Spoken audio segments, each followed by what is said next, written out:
Cohesiveness reached by high levels of inclusion, affection, acceptance, support, and trust. Individuality is respected, and it is also shared in the group.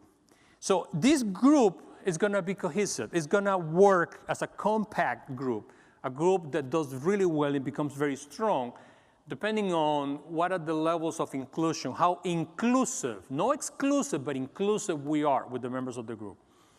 How much we consider every single member of the group. How we create opportunities for others to be inclusive with the other members of the group.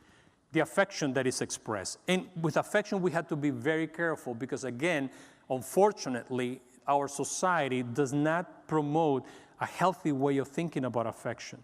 Our affections in our society are highly sexualized.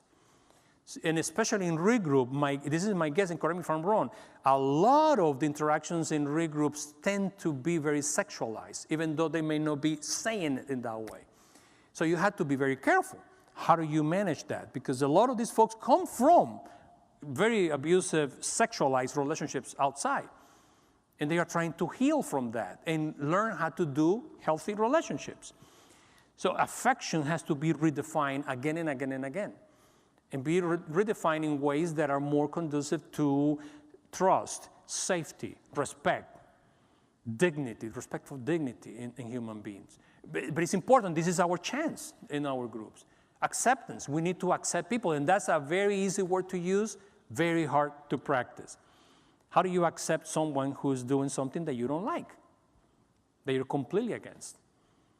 We're not a very accepting society, although we say that pluralism is one of the key values of our society.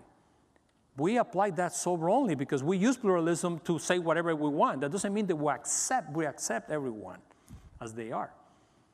It's a challenge for us.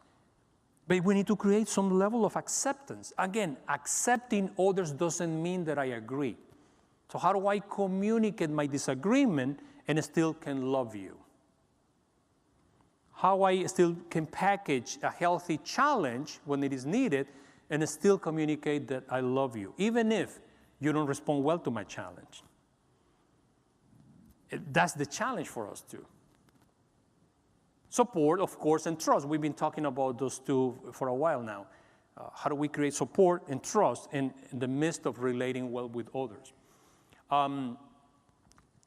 So again, I need to value individuality, but individuality has to be shared because we're creating the we as I become the me in that context of those relationships.